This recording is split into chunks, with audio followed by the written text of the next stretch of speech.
In this section, we are going to integrate PayPal into our demo application. This PayPal demo site is a really good starting point, and this demo site shows us two different types of integration: the client integration, what you see here, and the server integration, what is here on the right side of the screen. Now, first, we are going to integrate the client version, and then we will integrate the server version, because although it is a more complicated integration, it is a more secure integration. But of course, I will talk about this more in the upcoming videos. However, let me show you how our PayPal integration will look like in the admin side. So we have PayPal separate settings for PayPal here, and as you can see, we can set the environment to sandbox or production, and we can provide our sandbox client ID, production client ID, sandbox secret or production secret, and of course we can update these details whenever we want.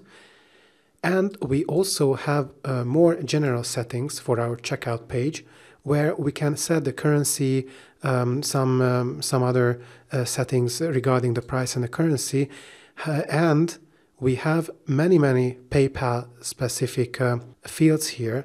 So we can enable the PayPal smart buttons, or we can disable them, but obviously we will enable them for this section of the course. And of course, there are other options regarding the PayPal smart buttons, because based on your locality, you might see a ton of PayPal smart buttons, or you might see only two options or two PayPal smart buttons. So for example, in Germany, you can pay with Sofort as well. However, if you don't want your users to use Sofort, you can easily disable it in the settings. Let me just quickly show you how the payment process works with PayPal in our demo application. So I'm here on the checkout. I have some fake customer info, and this is where this is the accordion where our PayPal smart buttons will be loaded. I will accept the terms and conditions, and now I will make a PayPal payment. So you can see what we are going to integrate. So I click on the PayPal button. I have this iframe coming up. This is one of my sandbox IDs. And I just provide my password. I log in. Now I have to wait a bit, and then PayPal shows me how much I should pay. And if I click on Pay Now, then the payment will be made. PayPal processes the payment, and we are also processing the payment on our backend. Yeah, and we get this nice order confirmation, and then the purchased course will be available in our dashboard. So as you can see, this is the payment that I made. Don't be bothered by this other line, because actually I've been playing around with the PayPal checkout and I bought this course several times, so this is not a bug in our application, but we will talk about our checkout flow. So this was the brief overview of our PayPal integration. Let's integrate the PayPal smart payment buttons. As you can see on this demo website, we're going to integrate this, so these smart payment buttons, and depending on your location, you might have more options than I have now. It doesn't matter how many options you see here, however, so how many buttons you see here, because the integration is going to be the same. In my opinion, this is a really great demo page that PayPal has, and you can play with it here, but a bit later we are going to come back here in the course and we are going to test this demo page or use this demo page before we get into the integration of the smart payment buttons. But first, let's get the PayPal client ID and let's save it to our database. So let's go to the payment settings page here, and we have to come here to the PayPal section, and here we have to input the PayPal sandbox client ID for this course, and of course the PayPal smart environment has to be the sandbox. I will show you how you can get your PayPal sandbox client ID. Let's navigate to this website, developer.paypal.com/developer/accounts, And if you're here, then you have the option to log in to your dashboard. This is what I usually do. And then here is your dashboard. After you log in, then you should see this. What is important for us now are these sandbox accounts. So I have 3 accounts. As you can see, 2 are default accounts. So you know there is like a business and a personal account, and both have these fake email addresses. And I also have another business account. You should also have a default business account, and you should hover over these dots, and then you will see View Edit Account. Click on it. So we see the account details, and what is important for us are the API credentials. And as you can see, there is a default application. So REST apps default application. Click on it. Now we have to wait a bit. And here is the client ID that you will need to test the PayPal integration. There is also a client secret here, but we don't need this for our integration. But of course, if you don't want to use your default application or your default account, you can go back to My Account, and you can create a new account, like I did. Oh, sorry, it's the Sandbox account, not the My Account. So if you check my account, my Sandbox business account that I created later, so that was not the default, then you can go to View Edit Account. Yeah, you have to wait a bit, and then again API credential. However, you have to create an application. So if you don't want to use the default account that you get by default, then you have to create your own application. But the process is the same, so you will have a client ID here, and then you can have different client IDs for different test integrations. But for now, what is important is that you have a valid client ID and that you input the client ID here and you save it into the database. The next step is that we enable the PayPal Smart buttons in our demo project. So I navigate to the checkout. I already navigated to a checkout, and as you can see, only Braintree is enabled in our demo application now. So let's go back to the admin and let's go to settings. And in the settings, what is important is that if you enable Braintree, then do not enable PayPal within Braintree. So if PayPal within Braintree is enabled and the PayPal Smart buttons are also enabled, that would cause problems, and actually our demo application doesn't let it happen. So if you choose yes for PayPal within Braintree and yes for enable PayPal Smart buttons, then the validator is going to fail our update request. I will show you. So the PayPal Smart buttons cannot be enabled if PayPal is also enabled within Braintree.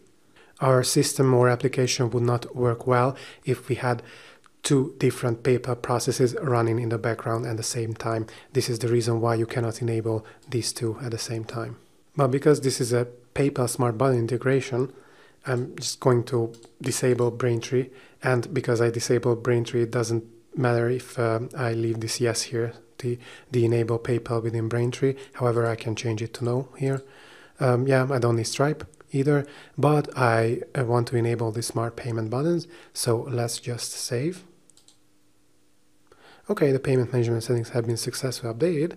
And if I navigate to the checkout and refresh, yeah, I have the PayPal Smart buttons. And indeed, I have the PayPal button and the debit or credit card button. Let's go back to the payment settings in the admin. As you can see, if I scroll down a bit, I can enable the PayPal Smart buttons. However, I can disable certain smart buttons. So this one is enabling, so this option is for enabling the PayPal Smart buttons in general, and this one is for disabling certain smart payment buttons. I mentioned earlier that based on your locality, you might have more smart payment buttons than I have here. I have only 2 options. I cannot disable the PayPal button. However, I can disable the debit or credit card button, so I can force my customers to use the standard their PayPal accounts and not to be able to pay with a debit or credit card. In order to do that, in our demo application, we just go back to payment settings, and I'm going to disable paying with the card smart button, and I'm going to save this. Let's go back to the checkout. Let's refresh. Then let's see. Yeah, I only have the PayPal button, so my customers are not able to pay with credit card or debit card.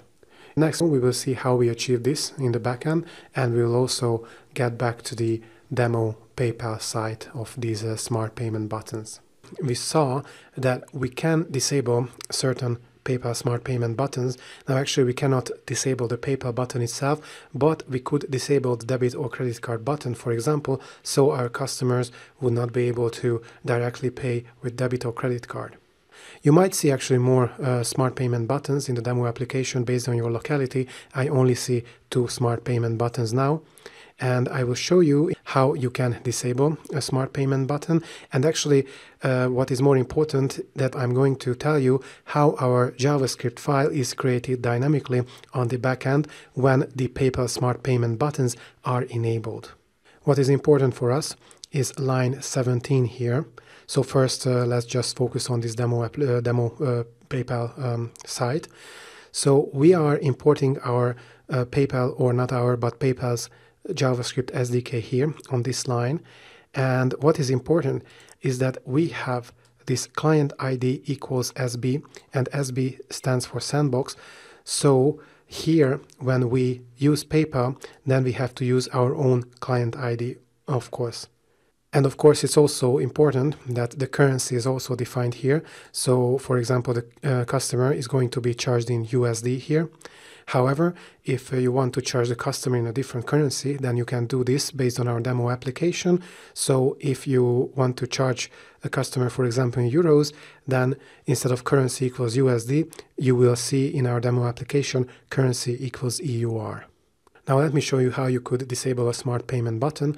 So I can only disable the card payment button here, and I will show you what you have to put here. So ampersand disable dash funding equals card.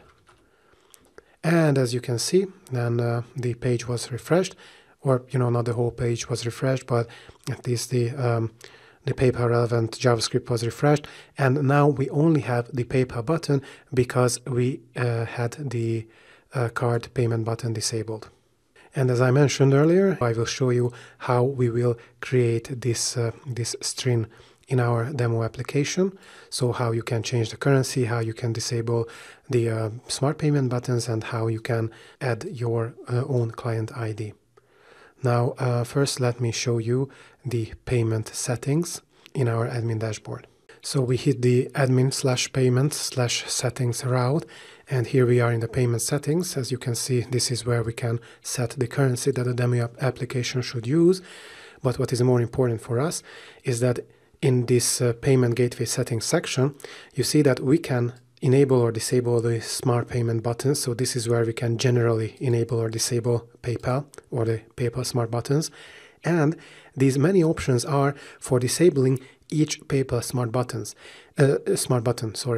As I mentioned earlier, we cannot disable the PayPal button itself. However, we can disable the card button or the PayPal credit, or for example, the Zofort payment smart button. In the Braintree section, I already talked about these payment settings and what happens in our backend. So what happens when you click on save, and what happens is that the update method of our settings controller is going to take care of the request. So this is the method in which we are updating the payment settings. I will just concentrate on the PayPal relevant parts of this update method, but I suggest you take a look at the Braintree section if you want even more info. So what is important for us is that, of course, we have this validator instantiated, and we are validating all these PayPal smart button relevant fields. So this is the field that enables or disables the PayPal smart buttons in general. Of course, these all correspond to the columns in our settings table. So we have an enable PayPal smart column in our settings table. We have an enable PP smart card column in our settings table, and so on and so on. As you can see, the validation is not very complicated. So all these fields are required. So they either have to be enabled or disabled, and they are all Boolean fields. So they have true or false values. I mean, specifically they have 1 or 0 values. So if the PayPal Smart buttons are enabled in general, then the value should be 1. And if for example, the PayPal Smart Card button should be disabled, then the value that comes from the request should be 0. Let's scroll down a bit. So let's say that we don't fail our validation. And what is important is that if we are enabling Braintree, so if this is set to yes, and if we are enabling PayPal within Braintree, so if this option is also set to yes, this one, and if we also want to enable the PayPal Smart buttons, so if this option is also set to yes, then when the settings won't get updated, we will be redirected and we will see a failure message, because the PayPal Smart buttons cannot be enabled if PayPal is also enabled within Braintree. Now the reason is that if you want to use PayPal within Braintree, then you cannot use the smart payment buttons, because there would be collisions in the backend and the payments would not work as intended. So you either have to enable PayPal within Braintree or disable PayPal within Braintree and enable the PayPal Smart Payment buttons in our demo application. Now we have another check. So if Braintree is not enabled, if Stripe is not enabled, and if PayPal Smart is not enabled, so if all these 3 are disabled basically, then we don't save the settings, because we will redirect back with a failure message that at least 1 payment gateway must be enabled. So, you know, it doesn't make any sense not to use any payment gateway if you want to change your payment settings. Then we are getting our settings. So this is the settings table from the database table. Of course, they should always be found, but if they are not found, then of course we will abort. But we should never hit this line of the code actually in our demo application.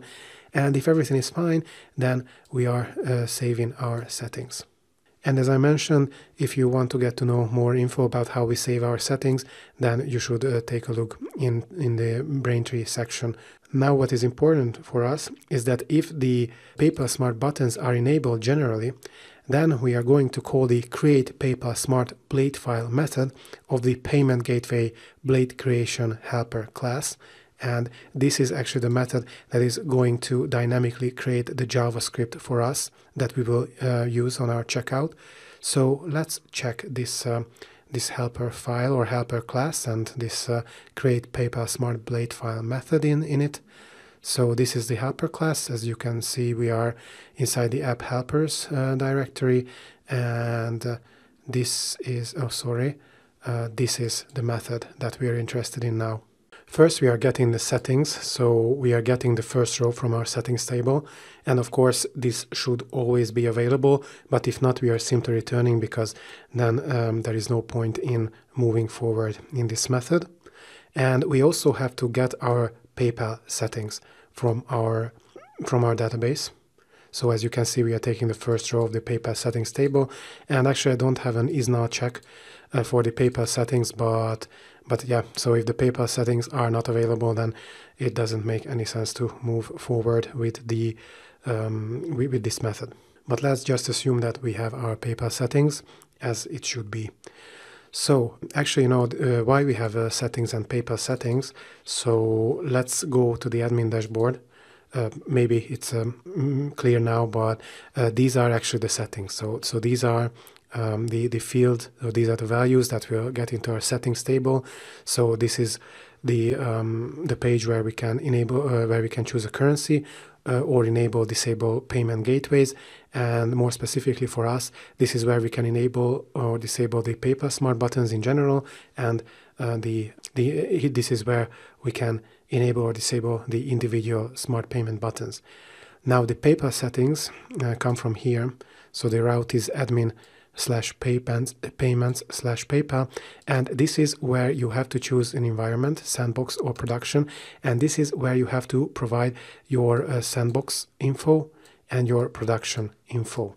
Now at this point, it's enough if you choose sandbox and you provide your PayPal sandbox client ID. And actually, let me show you how you can get your sandbox client ID. So we go to developer.paypal.com/developer/accounts, and I will log into my dashboard. Hope the password was good. Okay, it was good. So I will go to my apps and credentials.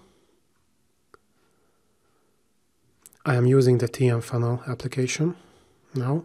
Maybe you're using the default application, but obviously you have to click on that. And this is the client ID. So this is what you have to save into the database if you haven't done already so. So you can just paste it here and save your client ID. Okay, let's go back to the settings. Okay, actually, let's go back to the code. So now you know what the settings are and what the PayPal settings are. Let's move on. Now, if your sandbox environment is selected in the database, so if if there is the sandbox value in the PayPal Smart Environment column of the PayPal settings table, then of course we are saving the sandbox client ID into this PayPal client ID variable. So we have a column PayPal Smart Sandbox Client in the PayPal settings table, and this is the sandbox client. So this is what I've just shown you, and we are saving the sandbox client ID then. However, if the selected environment is production in our database or based on our database, then we are saving the production client ID into this PayPal client ID variable. Now, if the selected environment is neither sandbox nor production, then we are just returning because it means that there is a problem. However, it should never happen that that we have a value other than sandbox or production in our PayPal settings table. Okay, we can just move on now. Let me just skip this disabled option string line for now.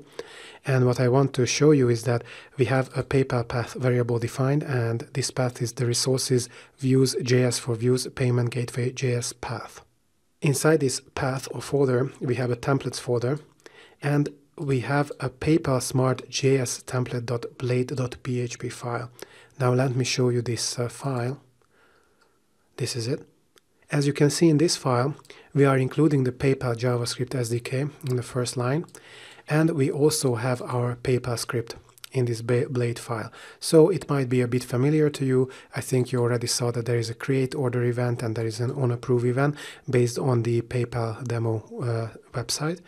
But for now, we are only interested in the first line, so I will just collapse this.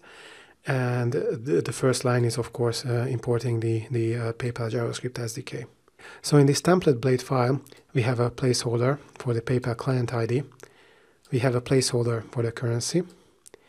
And we have a placeholder for this disabled string or for these disabled options. So if we want to disable any PayPal Smart buttons, then instead of this placeholder, you will see the correct string that we have to include when we improve the PayPal JavaScript SDK. So what happens is that when you save your settings here, so when you define what smart payment buttons you want to disable or enable or what currency you want to use, then we are taking all the content from this template.js file, so this as well, all the content, and we replace the placeholders with the correct data, so with your client ID, with the currency that you chose, and with the disabled string, if you want to disable anything. And we are going to create a new file that we will include into our checkout. And this new file will be the PayPal smartjs.blade.php file. And as you can see, the content of the file is the same as in the template file. However, here you don't see the placeholders. Here you see the values that I have provided. So for example, so you see that my client ID is this long string. I chose USD, and I also disabled the card and the so forth payment. As you can see, actually, this is reflected, or this should be reflected in my settings now. So you see that I disabled the card and I disabled the so forth payment. Okay, let's go back to the code. So, of course, I will go back to this method now, this create PayPal smart blade file method. I already told you actually what is happening here, but I will come back to these lines of code. But before we do that, so this is actually where we replace the placeholders, as you can see. But before we do that, let me now go back to this disabled options variable. So in this variable, we are going to save what this get disabled options string method returns. The settings are passed as a parameter. So let's just see how this method works. Okay, it's in the same file, and as you can see, we are here already. As you might have guessed, this getDisabled_options string method or function either returns an empty string or the correct string for disabling the chosen PayPal Smart buttons. So first what happens here is that we declare this disabled options array, which is going to be an associative array, and the keys will be the name of the smart payment buttons, and the values will come from our database, so from the settings table. So for example, we have an enable PP smart card column in our settings table, and if the value is 1, then we want to enable the card. However, if the value is 0, then it means that we don't want to enable paying with debit or credit card. And the same stands for credit, so for this PayPal credit or for the Zofort payment. So if we don't want the customers to pay with the Zofort payment, then we have a column in our database, enable PP Smart Zofort, and this should be 0. But if we want the customers to pay with Zofort, so if we want to give the customers this opportunity, then this value should, so the value in this column should be 1.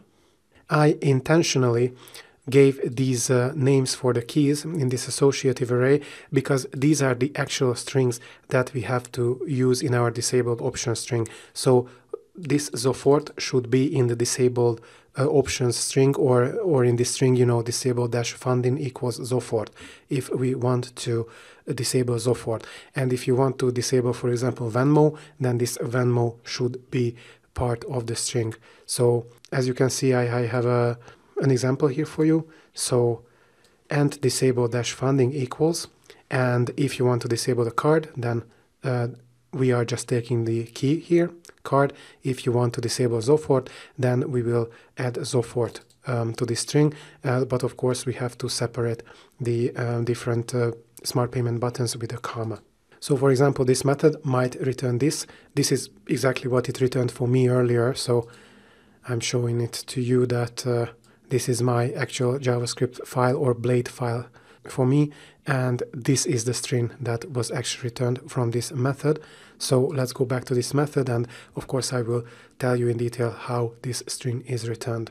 But now we already discussed that we have an associative array based on which we can see if someone wants to disable any of these smart payment buttons. Okay, we can scroll down a bit now. We have a Boolean flag, so is anything disabled? First, this is going to be false, so we assume that nothing is disabled. And what we do is that we loop through this disabled options array as key value pairs. In this loop, we are not actually using the keys. However, if any of the values is 0, so if anything is disabled, then we are going to set this Boolean flag to true, and we are breaking out of the loop. So for example, if we only want to disable Zofort, then the value in this column should be 0, and then we set this flag to true and break out of the loop. Now then we continue, and we declare an empty string, and the variable name will be return string. So this variable is going to contain this empty string. If nothing is disabled, so if this if the value of this variable is false, then we just simply return the empty string, so there will be nothing here. So instead of this ampersand disable funding and so on, we will not have anything here, so this string will end with USD.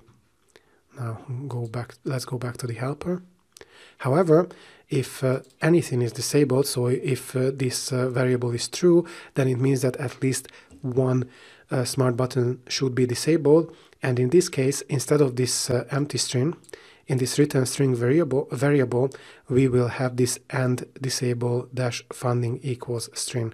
So actually what I'm doing is that I'm concatenating to this empty string this string. So at this point, so if we reach this line of the code, then this return string variable will contain only this string. We are looping through again this disabled options array as key value pairs, and now we are also going to use the keys. So if anything is disabled, then the value should be 0, and in this case we are concatenating the key and the comma to our return string. So what happens is that if card is disabled, so if this if the value in this column is 0, then we are taking the key here, card, and the comma, and then we simply concatenate it to our return string.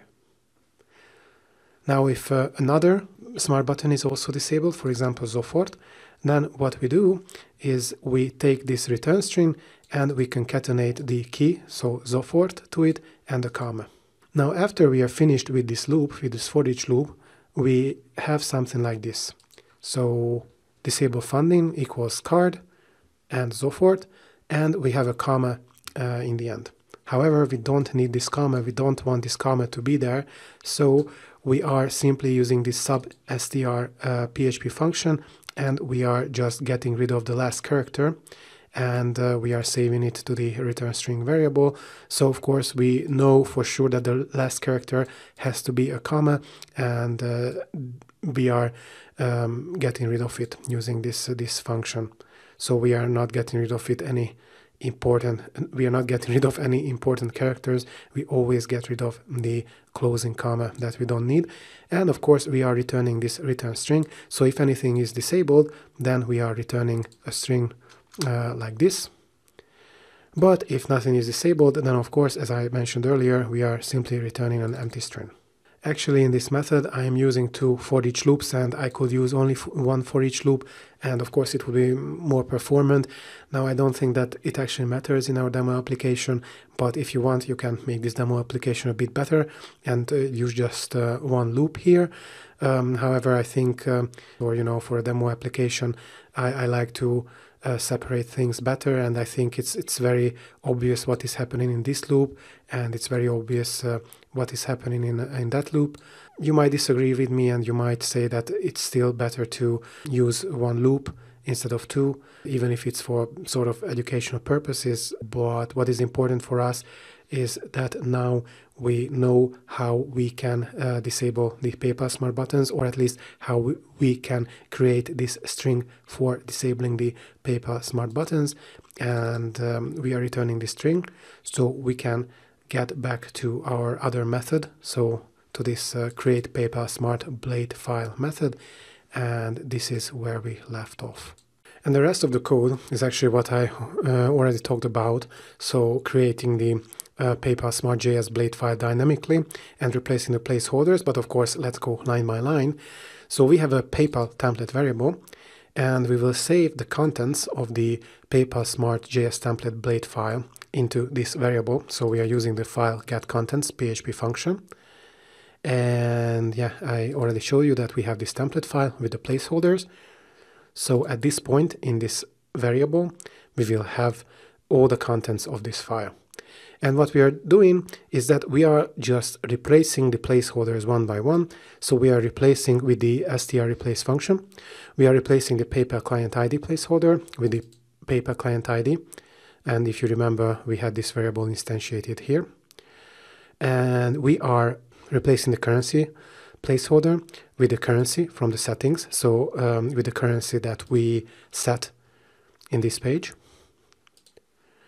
And we also replace the PayPal disabled options placeholder with this disabled options string that was returned to us from the get disabled options string method. Next, we are opening a file. So we are opening the actual file that is going to be included in the checkout, this PayPal smart.js.blade.php, and this is the file. As you can see, it has all the content that it should have. And so we are using the fopen PHP function to open the file.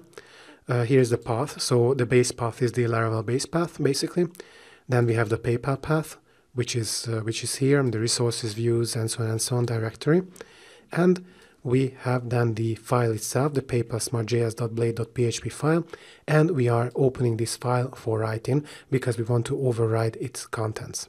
And this is exactly what happens in the next line. So we use the fwrite PHP function, and what we are doing is that we have this PayPal blade file, so this smart.js.blade.php file, and we are overwriting its content with this variable, so the PayPal template variable.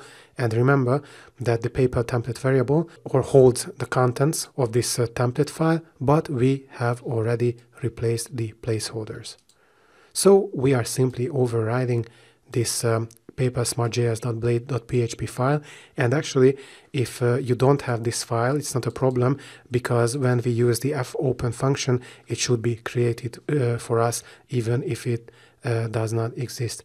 Okay, so we copied everything into this paper.smart.js.blade.php file, and we are simply closing then the file, and we are finished. Let me show you actually what happens. So on the front end, and I will then show you the file that was created. So as you can see, I want to disable the card and the so forth payment. Okay, let me disable one other button. So let me disable the Venmo button as well, let's say. This is the last one. So as you can see that I want to disable so forth, Venmo, and the card, but I am enabling the Paper Smart buttons generally, and USD is my chosen currency. So let me save these settings, and let's check what happened to the paper.smart.js.blade.php file. So as you can see, I have my client ID here, is the same, of course, and the currency is USD, is still the same. However, as you can see, the disable funding strings, so to say, has now three separate smart payment buttons. So the card and so forth and Venmo are disabled. Now let me just re-enable everything. So let me just enable paying with card, so forth and Venmo. I will resave it. And as you can see, we have the currency equals USD and the string ends. So nothing is disabled for us at this point. Let me go back to the template JS file. So as you can see, we have this part of the string. So ampersand currency equals and the currency placeholder. Later, you might see that this placeholder or this part of the string is missing from my template JS file. And this is an error from my side. So it should be there, but some videos that you will see later were actually recorded earlier than this video, and I just simply forgot to include this this placeholder in the first line, but in your file it should be there. So just keep in mind that yeah, we indeed need this this currency placeholder and this ampersand currency string in the first line, and you should have it. So you should not experience any problems. I just don't want you to, to be lost because you don't see this part of the string. Now, the rest of the code will stay the same. So I haven't altered any of the rest of the code. So this is the only thing that could look a bit strange to you. But actually, you see how the actual or the correct string should look like with the placeholders. So now you see how we are disabling certain smart payment buttons, and how we can dynamically create this JavaScript with our client ID and with the currency that we selected. When we hit a checkout in our demo application, so checkout/German Intermediate course in this case, then the checkout controller is going to take care of the request. Let's check this checkout controller now. What is relevant here is the index method, and it gets the course slug as a parameter, so the German Intermediate course in this case. Now, I talked about the checkout controller a lot in the Braintree integration section, so I suggest you check out that section if you haven't done so, because now I just focus on the paper relevant parts of the checkout controller, and those are not that many actually. So if I scroll down, I have this variable PayPal Smart enabled, and basically I'm just getting the value from the settings. So if PayPal is enabled or not. Now obviously if the PayPal Smart buttons are not enabled, then it's going to be false or 0. If they are enabled, then it's going to be true or 1. And we are passing, of course, this variable to our view. And this is really it. So these are the PayPal relevant parts of the checkout controller. So if you want to know more about how the checkout controller works, then please check the Braintree section. However, now we are going to go to the checkout.blade.php file. And here we are. This PayPal Smart enabled variable appears twice in this blade file. So the first is here. So if the PayPal Smart is enabled, then what is going to happen that we will show this accordion that you can see in the checkout controller. So basically this is it, this and the contents of it. Let's go back to the code. What is interesting here, or what is important here, more like, is that we have an empty div here, this TM PayPal Smart Placement div. This is where the PayPal JavaScript SDK is going to load the PayPal Smart buttons. So first, this div is totally empty, but because we included the PayPal JavaScript SDK, that we will have the smart payment buttons in this div, but I will talk about this later, of course. And what is important as well is that we are having a form that points to the checkout fulfill order route. And this is the ID of the form, payment form PayPal Smart. As you can see, the method is post. But what is interesting is that it's a totally empty form. And for now, I can just tell you that this form is going to be submitted once the payment has been processed successfully. So we will need this form to create the orders in the database, but for now it's not important. But you should know that this form does exist on the front end. And let's go to the checkout controller and I will show you where these input fields are. Let me just press F12 so to get into the developer tools. Let's go to elements, and if I choose the smart payment button, then I should have the form somewhere below it. No, this is the privacy. Oh yeah, this is it. So as you can see, this is the checkout fulfill order form. And here are these hidden input elements, and all of them or not all of them, but most of them end with _PayPal. Of course, we are going to discuss this more, but for now I just wanted to show you that indeed we have this form element on our front end. Let's go back to the checkout blade file. So let's go to the second instance or mentioning of this PayPal Smart enabled variable. And as you could have guessed, this is just the inclusion of the relevant JavaScript file, so this PayPal Smart JS file. And of course, this is the file that we created. I'm going to show you how the PayPal payment processing works through the demo application, but after that we are getting into this PayPal Smart JS blade file or JavaScript file, and I will show you how to integrate PayPal line by line. Let's check how the PayPal Smart Payment buttons work based on this PayPal demo website before we get into our own integration. What is important for us is the code in the body tags or in between the body tags. So we have a div with the ID of PayPal button container, and this is an empty div. As you see, set up a container element for the button. So this is the comment from PayPal. So basically what we have is an empty div into which the PayPal buttons will be loaded. So this div is here, but first the buttons are not loaded into a div. However, when we open the page, obviously we already see the loaded PayPal buttons. Now, if you remember, we also have an empty div on our checkout blade file into which we are going to load the PayPal Smart buttons. Now the next line is, or the next step is including the PayPal JavaScript SDK. And as you can see, the client ID is SB, so sandbox, and the currency is USD, so the currency is defined here while including this script or including the JavaScript SDK. Now the really important stuff comes here in between these script tags. So we have this PayPal object and we are calling buttons on it, the buttons function, and then we have all this code inside, or for the buttons function.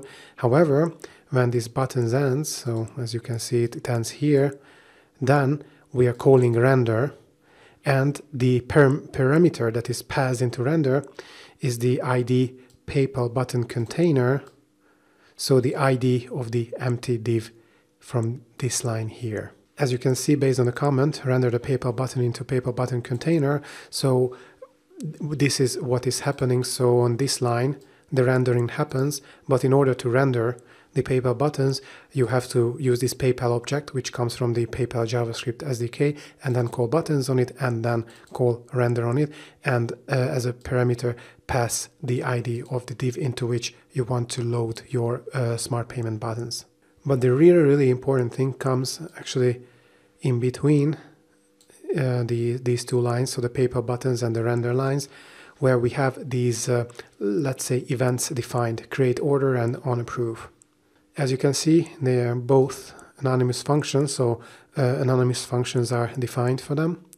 And what happens is that when we click on this debit or credit card or the PayPal button, then the create order event will be run and the transaction will be set up. Now there is no validation whatsoever in this PayPal demo, so as soon as we click on the button, create order will run and the order will be created with this amount, 88.44. Feel free to play with this amount, so you can add a different amount. However, what is important is that in the create order, we are returning the actions order create, and these are the parameters that we have to pass if we want to define an amount or more like a value.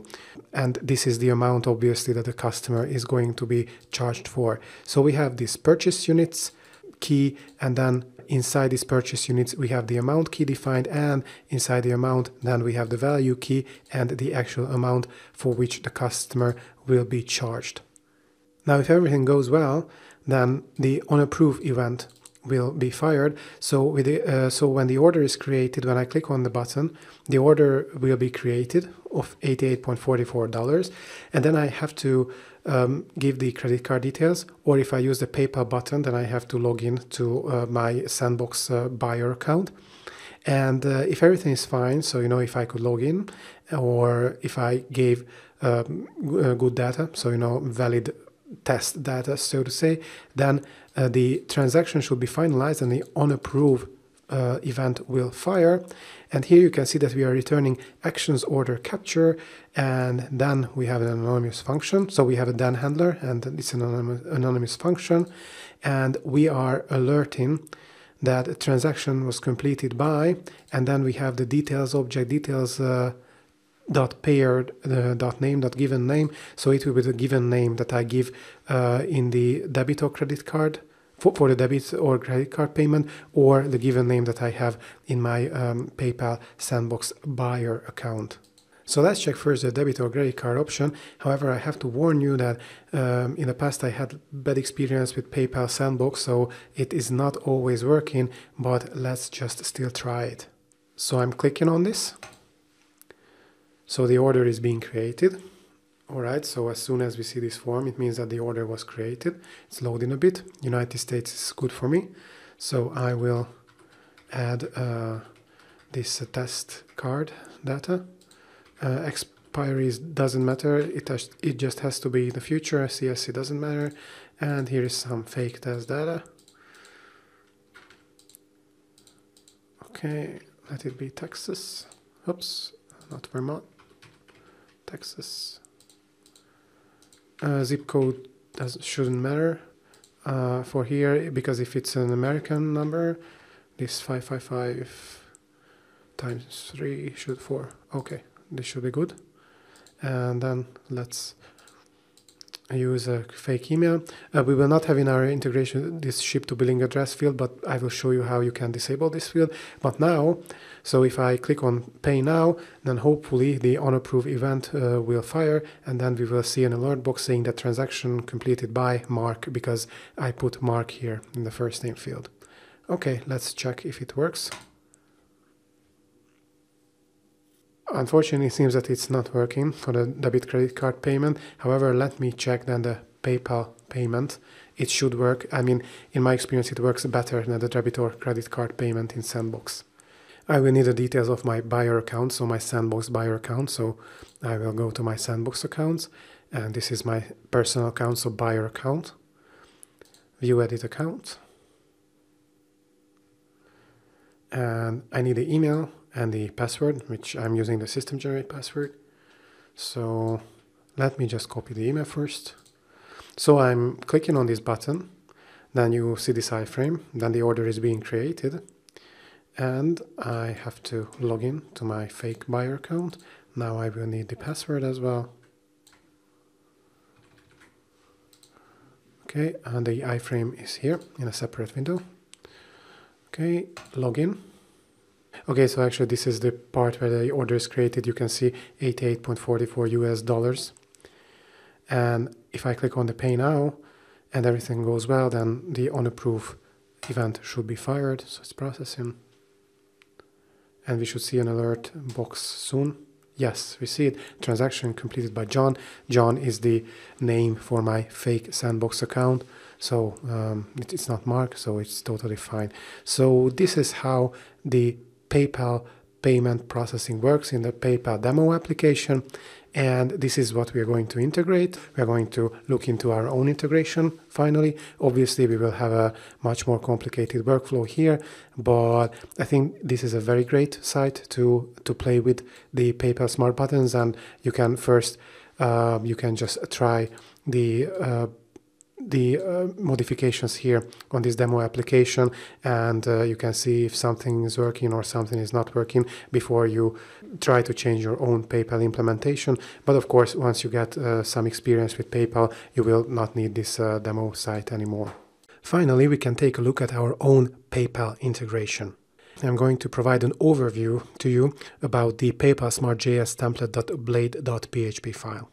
This is not the actual Blade file that is going to be included into our checkout. However, as I described earlier, this is almost the same as the actual file that will be included in the checkout.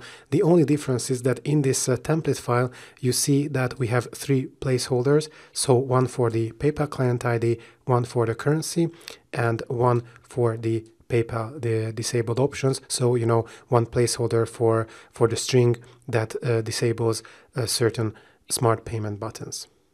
But the rest of the file is the same as the file that is going to be included in the final checkout, so it's completely fine to provide this overview based on this template file. I declared a server error PayPal variable, which only contains the string server error occurred PayPal. Of course, I will use this variable for checking for server errors later in the script.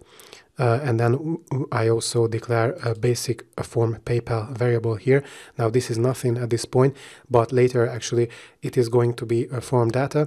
So basically I will use this variable to post to our data to our server. For example, when we will validate the details of the customer, if, for example, the customer provided all the necessary information for payment, like first name and last name, we will use this this variable to save the data and to post it to validation to our backend. Some of the rest of the code should be familiar for you. So we have this PayPal object, and we have access to it because we included the PayPal JavaScript SDK on the first line. And we are calling the buttons method on it. And actually now I want to scroll down. And after the buttons method runs, then we are calling the render method. And as you can see, I am providing the string for an ID here. So this is actually an empty div. So we have an empty div on our front end with the ID TM PayPal Smart Placement. So actually what we are doing is that we are loading or rendering all the PayPal Smart Payment buttons, or all the PayPal relevant elements into this empty div. You could see this in the checkout.blade.php file that there was this empty div, and we had this ID provided for that empty div. But let me scroll up now. So I think the create order event is now a bit familiar to you, at least based on the PayPal demo website. So, the create order event is when, for example, you pay with PayPal. So if you pay with the standard PayPal button, and then after you log in, PayPal creates the order for you. So you will see how much you have to pay in what currency. So this, the create order event, this event takes care of that. Later, of course, I will provide more detail about this event, and we will go line by line in the code. But for now, it's just an overview. So I will just tell you in a nutshell what this event does. Now we have this OnCancel event. This event was missing from the PayPal demo website, and actually this event runs when the customer changes their mind and, for example, they click on the X. So when this PayPal model window comes up for logging into their PayPal account, then they say that, okay, I don't want to pay. They just click on the X and the model window disappears, and then this OnCancel event runs. Now in the demo application there was no OnCancel event, so there was nothing that additional that ran after we clicked on an X and we closed the model window. However, in our demo application we want to do some additional work, or we want some additional code to run after the customer cancels the model window. So this is why we have this OnCancel event defined here.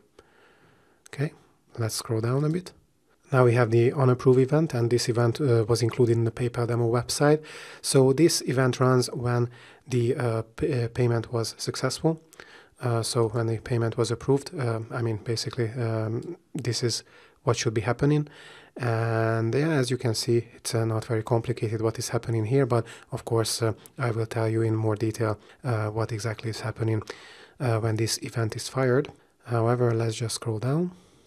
And we arrived at the on-click event. Now this event was also missing from the PayPal demo website. However, it is a very, very important event because this is the event where you want to put your validations.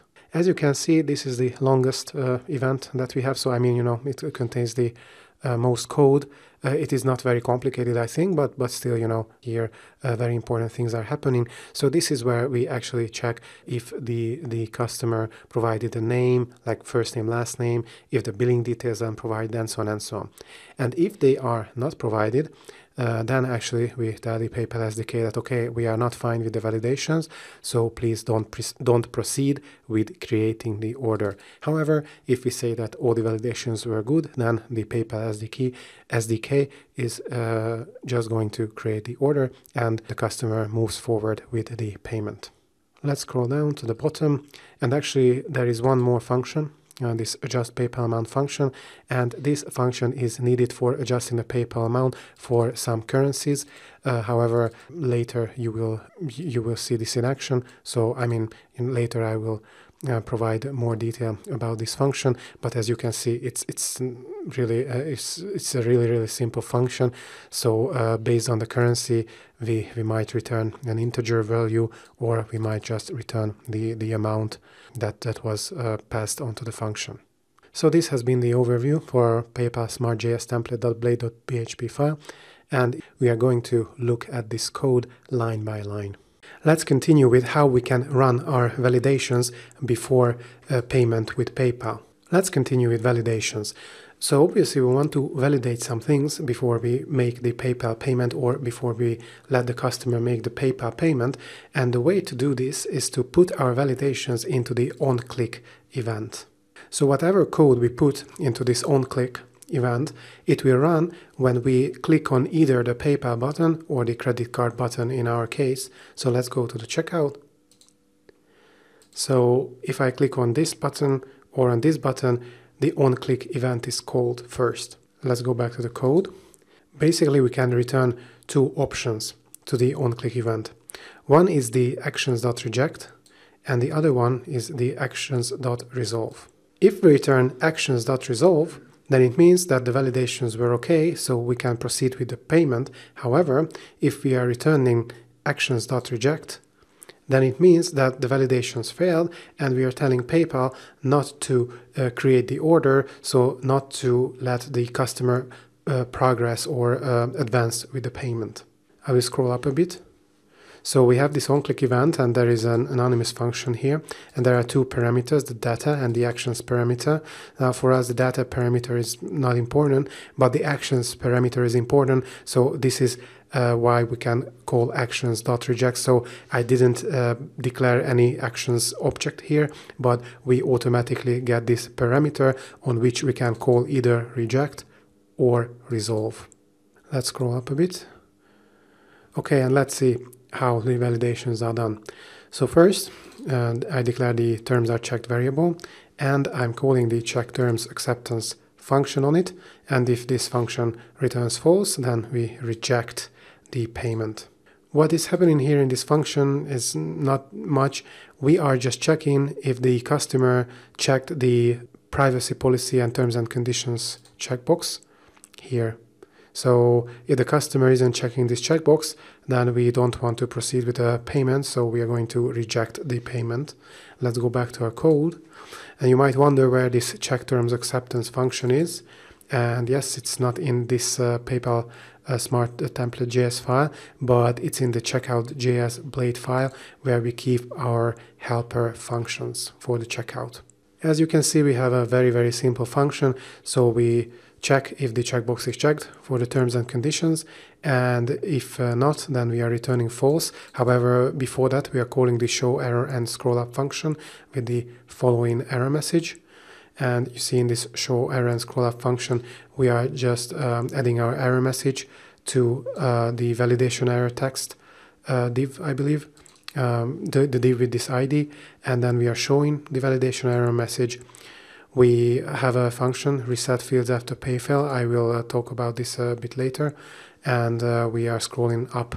So if we fail a validation, then we will show an error message and we will scroll up, and this function returns false. So we are calling actions reject or returning actions reject. However, if the checkbox is checked, then we are simply returning true, so we are not showing any validation errors. So let's go back to the code. Actually, let's go back to the checkout, and I'm going to fail validation here. So I will not even fill in some dummy info here, because we will fail the validation before we reach the validation of the contact info and the billing address. So I'm just going to click on the PayPal button, and I will not be able to proceed. Okay, so the terms and conditions, the privacy policy must be accepted before payment. We failed the validation. We called, or we returned actions reject because the checkbox was not checked. And I will show you again, for a split second, you can see that an iframe is popping up for when I click on this PayPal button. So I hope you saw it. So the PayPal process started. However, because we returned actions reject, then we sort of broke this whole payment process and told PayPal that, okay, we are not fine with the customer making this payment. So the iframe disappeared as soon as it appeared, actually. But let's assume that I check this checkbox, so this validation is not going to fail anymore. Let's go back to the code. And if I'm not failing this validation, then we are proceeding in our code, and the change fields after pay start function is called. So this function is also in the checkout.js file. Let's take a look at it. It's here. What happens here is also quite simple. So once the customer starts the payment process, I don't want the customer to tamper with the data. So with the first name, last name, and so on and so on. So if the customer clicks on a button, I want these fields to be disabled. And actually, this is also sort of a signal to the customer that the payment is in process. Let's go back to the code. So we are hiding the validation error message. We are showing a spinner. We are disabling the total. We are disabling the first name, last name, email address. So basically what we are doing is that we are disabling all the contact info and all the billing info when a customer starts the payment. And let's go back to our code. Or actually, let's go back to the checkout, and I will show you what happens. So the checkbox is checked. I click on PayPal, and yeah, now we failed other validations. We will get to these validations as well, but let me just fill in the dummy info so we will not fail these validations. And I click on the button, and you will see that these fields are disabled or will be disabled. So I clicked on the button, and you see that the fields are disabled here. I'm not going to finish this payment process, actually, but you can. But I hope that despite this grayish background, you can still see that the fields are indeed disabled. So I will just cancel the payment, and the fields are enabled again. I mentioned earlier that we have a reset fields after pay fail function. When we check the terms checkbox acceptance, so where was it? Check terms acceptance, yeah. Then if the checkbox was not checked, then we had this show arrow and scroll up function. And I told you that there is this reset fields after pay fail function that I will tell you about a bit later. So the time has come for it. And what happens is that after the process is broken, so if we say that the validations were not good and we want the customer to change something in the data, then obviously we have to re-enable the fields so the customer can change the data. So the spinner will be hidden, and then all these elements or input fields, will be enabled. So disabled will be set to false, so they will be re-enabled. The first name, last name, country, state, so basically the contact info and the billing address. And just a side note, I've noticed that the spinner is not at the right place. So if I click on this PayPal button, you see that this is my spinner.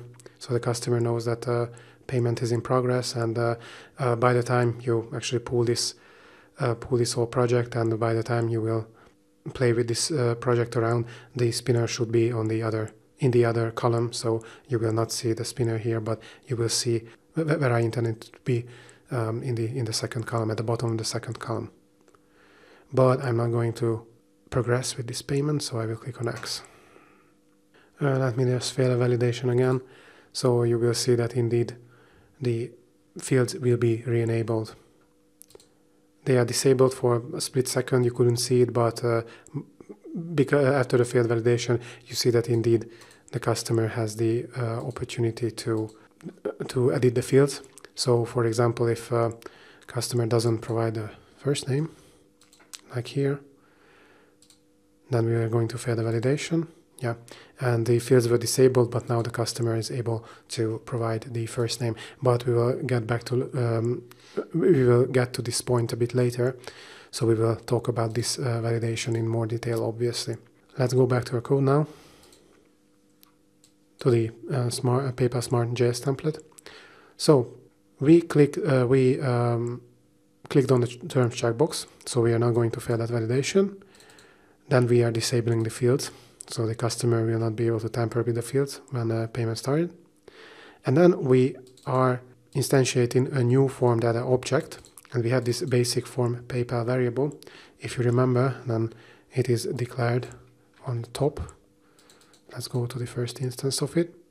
Yeah, so at the top of this file, we have this basic form PayPal variable, which was like nothing, but it is instantiated to be form data.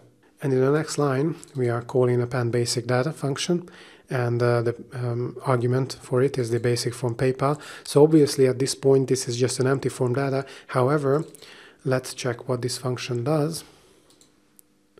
So it's in the checkout.js file, and here it is. So the parameter name here in this function is empty form, but this is our empty form data that we are going to pass here. And we are just appending key value pairs to our form data. So we are using this form data, this basic form PayPal variable, to collect all the information that has to be validated. And the validation will start here, so the real validation will start here, but let's not rush ahead.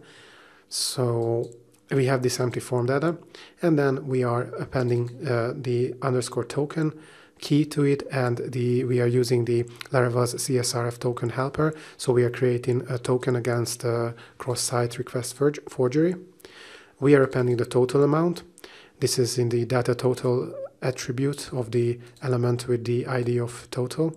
Let's go to the checkout and I will show you where it is. Let me just quickly refresh this page, so we didn't have this validation error. I'm going to press F12, so we will get to the developer tools. And our total should be saved somewhere here. Oops, not that good. Maybe another element. Okay, it's much nicer. So as you can see that in this div, so this div has the ID of total, and it has a data total attribute where we saved 555.55, but obviously in the div itself, we are presenting the value to the customer with the currency, so with the currency symbol. However, for our validation, we don't need the currency symbol, we just need the amount, and this is saved into this data total attribute. Let's get back to our code. And the next many lines are basically just getting the values from the contact information and from the billing address fields. Let me close the developer tools. So from here and here. And in the last line of this function, we are defining a currency key, and we are echoing now the currency text raw PHP variable with the help of the blade directives with these double curly braces.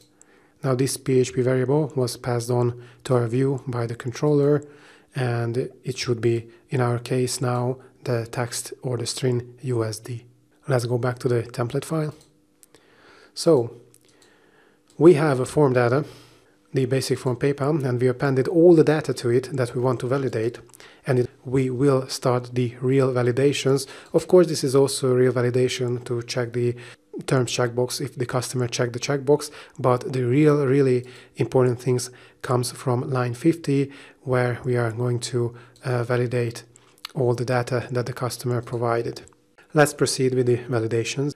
We are at line 50, where we are calling the fetch API or using the fetch API, and we are hitting the checkout/validate/course ID/course slug URL. Let's check this URL in our web.php file. So this is the one. This is a post route, and it is picked up by the prepayment validation method of the checkout controller. Let's check it, and here it is.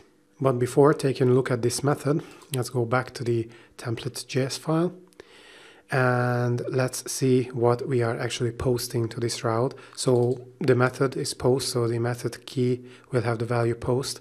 This is how we tell the route that, or the fetch API, that we are going to hit a post route. And we have the body key, and the value is basic from PayPal, so this variable, so this form data to which we appended the data that we want to validate. If you watched the Stripe section of the course, then I talked about the fetch API already. However, if not, then let's just check it quickly. So on this link you can see, or you can find a description of the fetch API. The fetch API provides an interface for fetching resources, including across the network. It will seem familiar to anyone who has used XML HTTP request, but the new API provides a more powerful and flexible feature set. So this all sounds amazing, but basically what we have to know about the fetch API is that we are making asynchronous requests with it. Let's get back to our template file, template.js file. So we are sort of fetching this route, but what happens is that we are hitting this route with the basic form PayPal form data. So we are posting all the relevant data from the checkout, so the contact info and the billing address and the total and currency and so on and so on. We saw this in the previous video. And then when we fetch this URL, we are hitting this prepayment validation method where our validations will be taken place. I don't want to rush ahead, but obviously we are going to return a response, and it will be a JSON response that we are going to return. It will be either some kind of a response with an error key defined, or a response with the key successful validation. Obviously this will be returned when everything is fine, but really let's not rush ahead, and let's check how we are validating our data. So this is how we can validate in Laravel, or at least this is one way to validate in Laravel. We have this validator variable, and what we need is the validator class, and it is imported at the top of the page. So as you can see, this is our validator class that we are using in our prepayment validation method. And we are calling the make method on the validator object, and or the make method of the validator class, so to say, we are passing all the request data. So this is the basic from PayPal. So you know, all the key value pairs that we defined, this is it, this request all. And here we are defining the validation rules for the specific elements or the specific keys, so to say. The first name is required. It has to be a string and it cannot be longer than 191 characters. So 191 should be more than enough for a first name. And we also have a custom rule, new only ASCII characters. What we are validating here is that only ASCII characters are included in the first name. And actually this was important for the 3D Secure in the case of Braintree and Stripe, but in the case of PayPal, it's not needed. However, we are using the same method for validating to be, you know, to have a simpler demo application and to be consistent. So this validation rule is here. Actually, when I will talk about why we need, or actually why we don't need this validation in the end.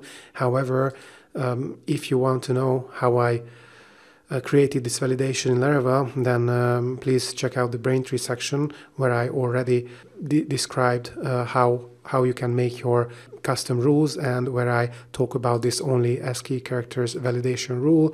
But for now, for us, what is important is that we don't accept non-ASCII characters in the first name and in the last name. This rule is actually not needed for PayPal at all, and it is not absolutely necessary for Braintree and Stripe either. The last name validation rules mirror the ones for the first name, so the last name is required. It has to be a string and it cannot be longer than 191 characters. The street info is also required. It has to be a string. Again, it should be no longer than 191 characters. The apartment is nullable, but if one is provided, it has to be a string and it cannot be longer than 191 characters. Let's go to our checkout. So, you know, this is the apartment field, and some addresses require, or, you know, some addresses have this, for example, unit information or suite information and so on, but there are some addresses where you don't need it. So we didn't want to make this field required because, you know, if you just have a house number and a street, then you really don't want to put anything here. It would be unnecessary. So we are not forcing the customer to do so. Let's go back to the checkout controller. The phone is also nullable, so it's not a problem if the customer doesn't provide it. However, if one is provided, then it has to be a string. Like obviously it will be a sequence of numbers, but technically it could be regarded as a string. And the important thing that it cannot be longer than 191 characters. Obviously, you know, what we expect is like something like 15 characters or something like that. The city is required. It has to be a string, no longer than 191 characters. Let me jump to the zip, which is also required. It has to be a string and no longer than 150 characters. Now the zip is usually, I think, like 5, 6, or 7 characters, so 150 is more than enough for a zip code. Now I skipped these two validations, the state and the country. They are very similar, so they are both required. They both have to be strings. And then we have this exists validation rule. So in case of the state, the posted state has to exist in the state table and actually in the state code column. So if the user tampers with the state values and it's not a valid value, so it's not a value from the state code column, then the validation is going to fail. The country is very similar. However, there we need the posted value to exist in the code column of the countries table. Let's go to our checkout. Let me fill in some dummy info. So as you can see, here's the country and here is the state, and let me press F12. I will inspect the element, so the country element first. And as you can see, it's a select field with a lot of options, and the values are AF, AX, AL, and so on and so on and so on. So these are ISO values, so these are sort of official codes for these countries. For example, AF stands for Afghanistan and BI stands for Burundi. Now, hopefully no one will do it, but if a customer comes here and changes this value and then selects this value and changes it, and when it's posted, then it is going to be a problem for our validation. So we are gonna fail the validation because changed value, like, I don't know, like this, does not exist on our country code or code column in our countries table. Yes, the code column, countries table. Let me show it to you. It is the simplest. So let me just select Burundi, and now Burundi has this totally fake value.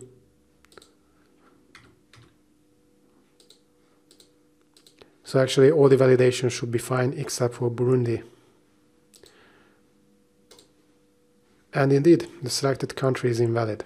Now hopefully no one will do this, so no one will tamper with our values. However, if they do, they will fail the validation, so we are very safe. And we have the same with the state field. So we have these states, we have these options, of course based on the country.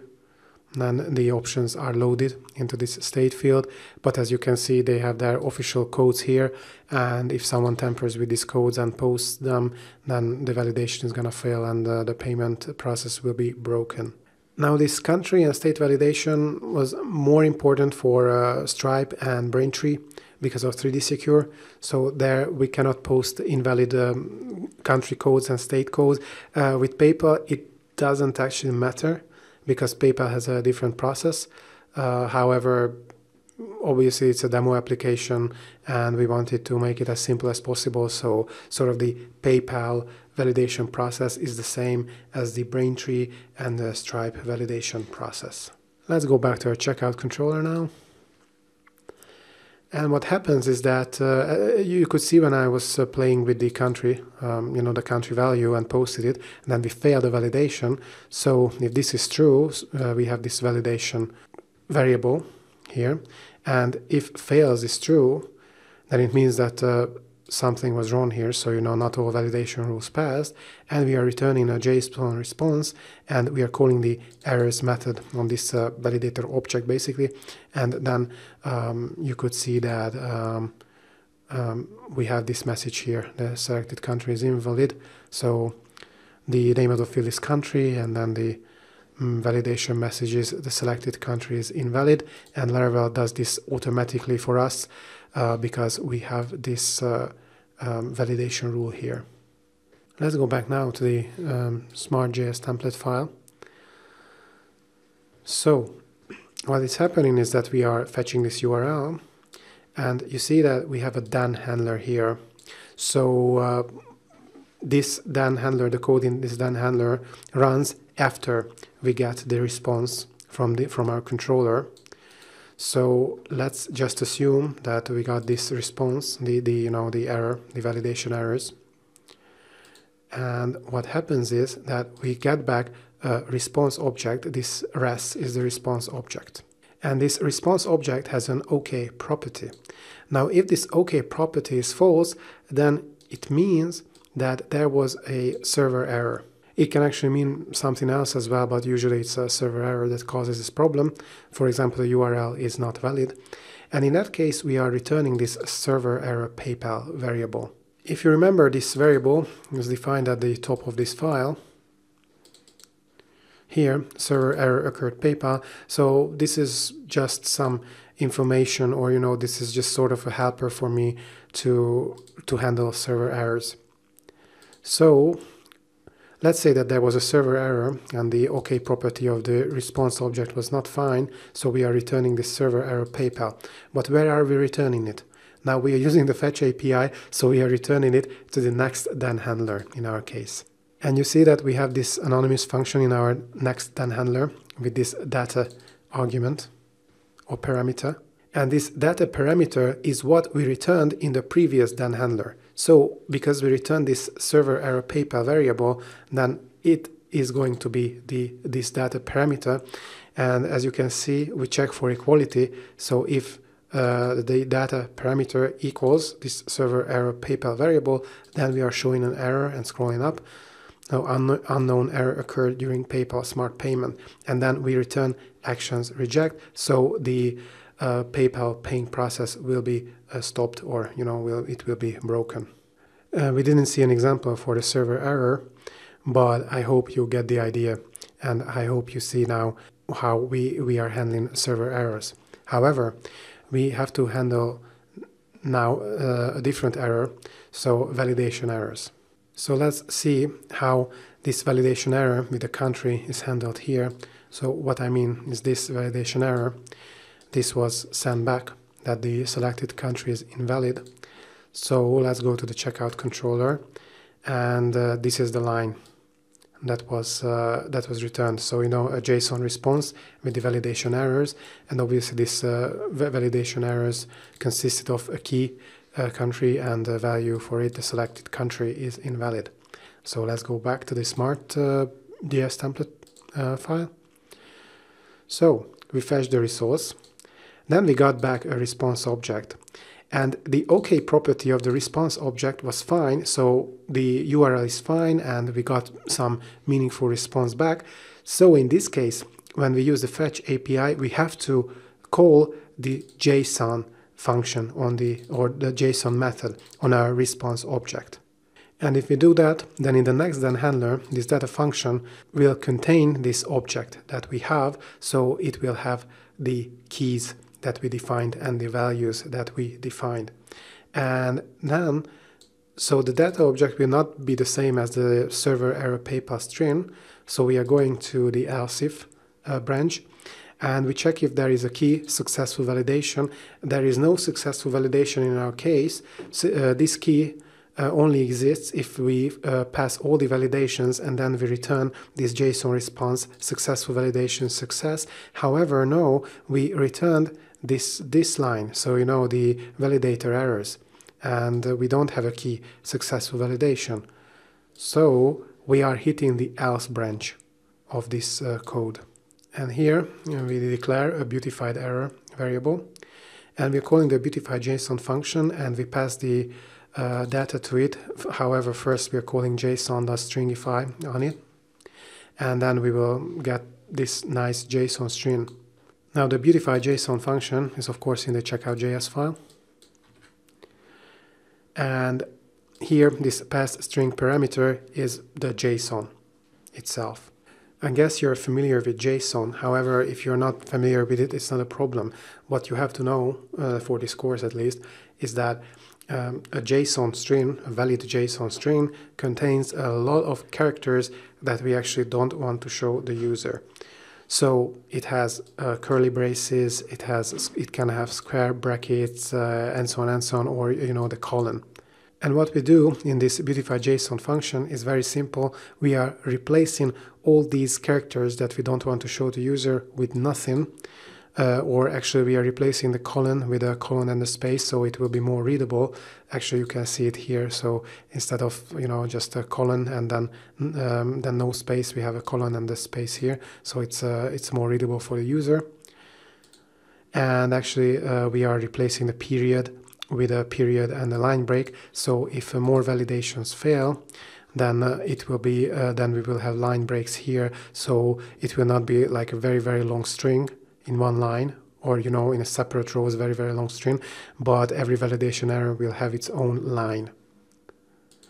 And the backslash is for escaping, so we have to escape the opening square bracket and a period. And the G stands for global, so we are replacing all opening curly braces with nothing, we are replacing all closing curly braces with nothing, and so on and so on. Let's get back to the template file. So here we are beautifying our validation errors, so it will be presented to the customer in a nice way, and we are calling the show error and scroll up function, which should be familiar to you at this point, and we are passing this beautified error variable here, and we are returning actions reject, so PayPal knows that okay, something happened, and the customer should not be able to proceed with the payment. At this point, I would like to mention that we are returning here actions reject. However, it's also very important that we have the return keyword here before the fetch. And the reason for this is that, for example, if we are returning actions reject here, so in our example, we are actually hitting this line of code when the country code was not good. Then if we just return here, but we don't put the return keyword before the fetch, then this information will never ever reach PayPal, or the PayPal SDK. So PayPal will not know that we actually called actions reject, and if we don't call actions reject, sort of it's implied that we are calling actions resolve, or at least the payment process is not broken, or PayPal doesn't break the payment process for us. Now what happens here is that we are returning actions reject and in this then handler, and because we have this return keyword here, then this actions reject will be returned to the PayPal SDK. Otherwise, if there is no return keyword here, then this returned actions reject will never make it to the top of the chain.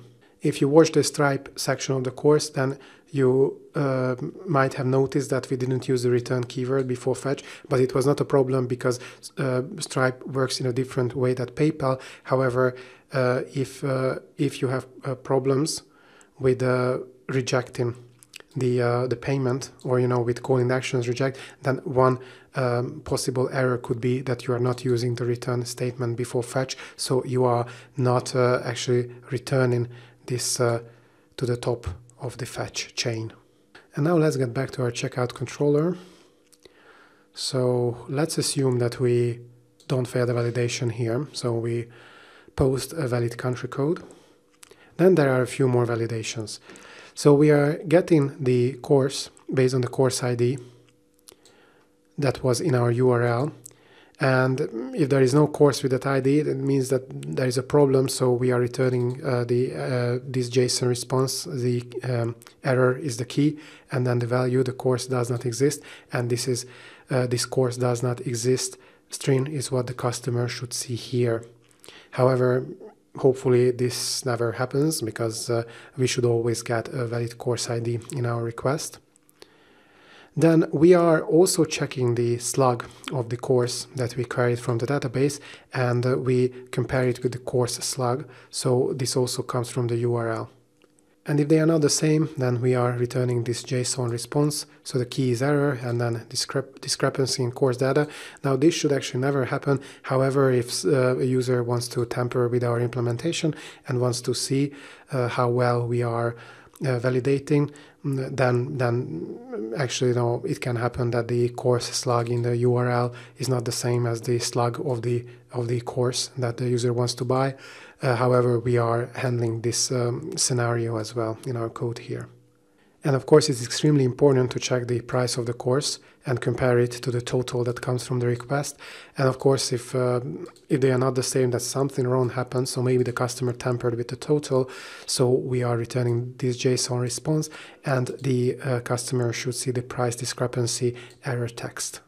However, if all the validations are successful, then we are returning this JSON response, as I mentioned earlier. So the key will be successful validation, and the value will be success. Now let's go back to our Smart.js template file. And let's see what happens if the validation is successful. So we are fetching the URL, then we get the response object back, and the OK property is true. So we are returning rest.json. Then in this data parameter, we have our object, and we can check, okay, does it have this successful validation property? And if it does, then we are returning actions resolve, and then PayPal could go on with this payment request, and then we are hitting the create order event. But let's just go back to the checkout.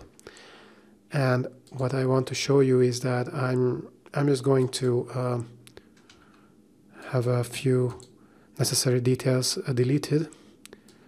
So I want to show you how the beautified error message looks like. Yep. So you see, this is why we use the beautify JSON function. So each problem with the validation will have its own line. But let me just use the fill in dummy info button again, and let me just click on PayPal. And yes, as you can see, we have passed our validations. So this is why we see this iframe, and we can proceed with the payment. I will close this down. And yeah, let's go back to the code. So as you can see, if the validations are fine, then we indeed return actions.resolve. After the onClick event, we should arrive at the create order event. However, we're going to briefly discuss the OnCancel event. The OnCancel event runs when the customers themselves sort of break the checkout. So when they click on X on the top right corner and say that, okay, I don't want to proceed with our checkout. So let me just refresh our checkout here and show you what I mean. So they click on PayPal and the validations are fine now.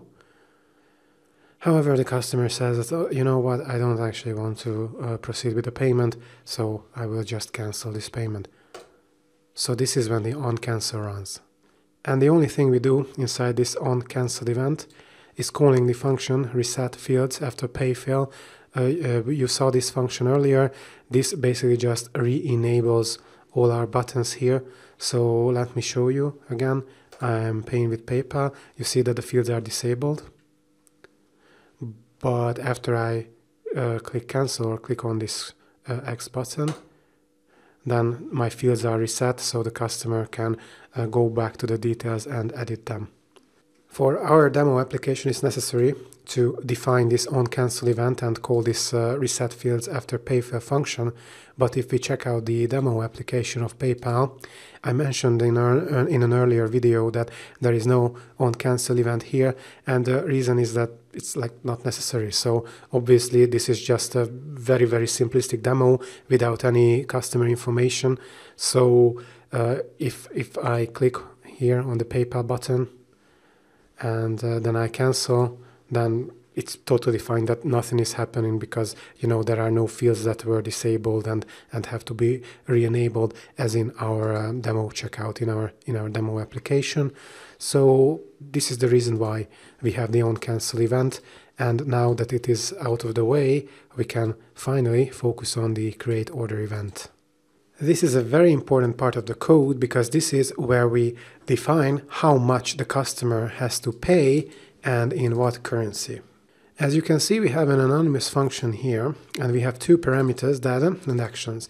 Only the actions parameter is important for us, but let's not rush ahead.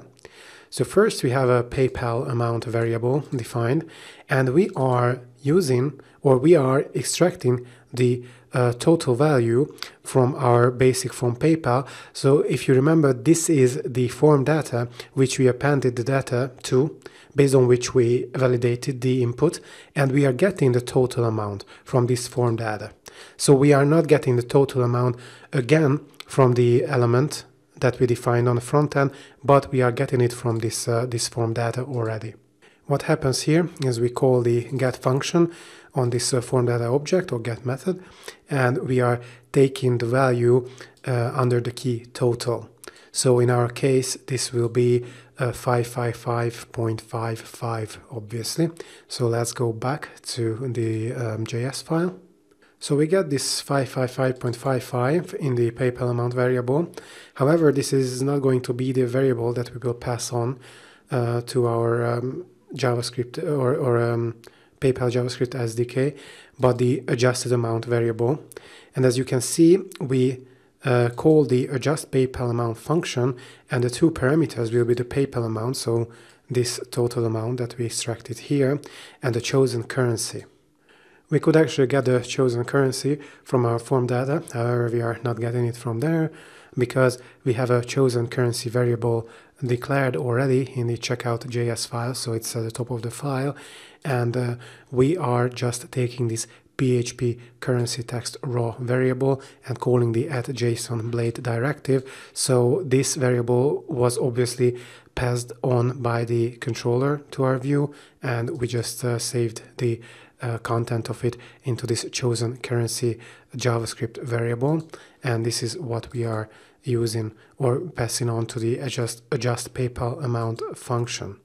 Let's check this adjust PayPal amount function, and because this amount is this function is specific to PayPal, I defined it in this file. So this is at the bottom of the file, and what happens here is that we have the amount and the currency. And what is important is that if you use PayPal, there are three currencies, currently at least, where you should return the integer value. So you should return an integer value for the PayPal SDK in order to make a correct payment. or to charge the customer correctly. So if the PayPal currency is Hungarian forints, Japanese yen, or Taiwanese dollars, I believe, then we are calling the parseInt function and then passing on the amount for PayPal. So the amount that we want the customer to pay, and then we are returning an integer amount. Otherwise, we are just returning this PayPal amount. So in our case, 555.55, because we are using the USD currency here. So let's go back to the top of our file. So once we take care of the amount that we want to get from the customer, we are calling actions order create, and then we have to return it. So this is how the JavaScript SDK will create our order.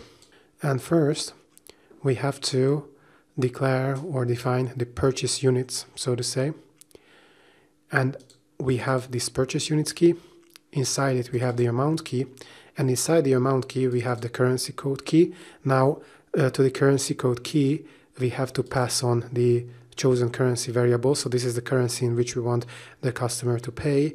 And for the value key here, we have to pass on to the amount that we want the customer to pay. So in our case, the chosen currency will be USD, and the amount will be 555.55. We have another key here. So there was this purchase units, and then once we declare the purchase units, we have a new key, the application context, and it contains the key shipping preference, and the value is no shipping.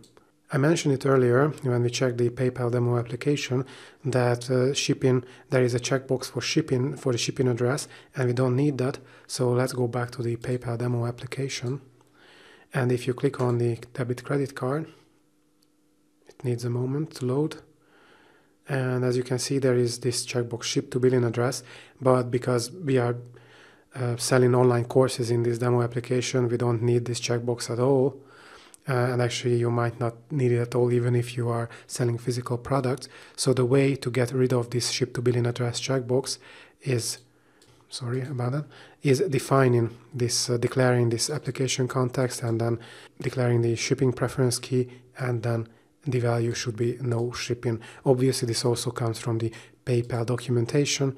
Now let's go back to the our checkout, and as you can see, let me just quickly refresh.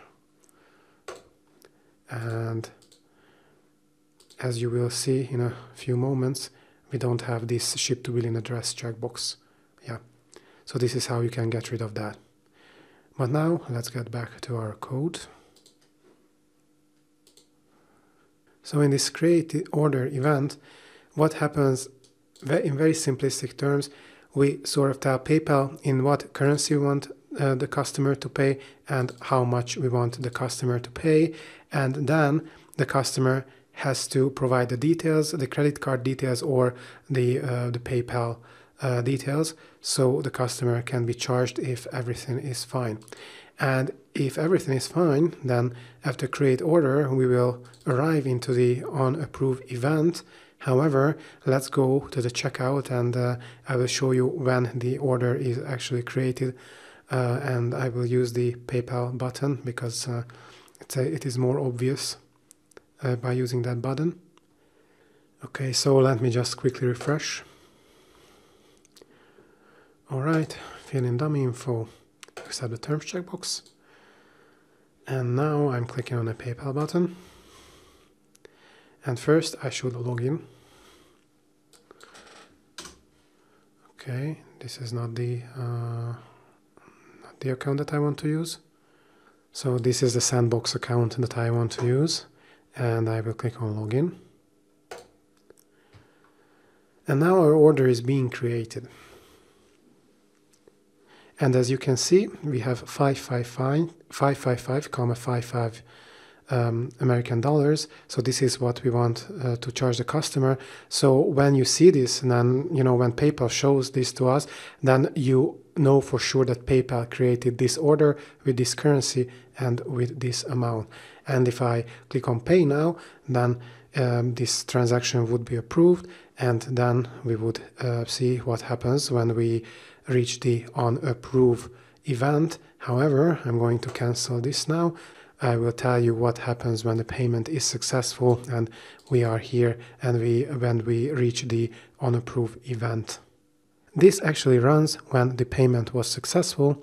So we created the order, and when the customer pays and that is approved on the side of PayPal, so the credit card details are fine or the PayPal account is fine and the customer indeed clicked on pay, then we arrive here, and this is where we define what is going to happen after the payment was approved.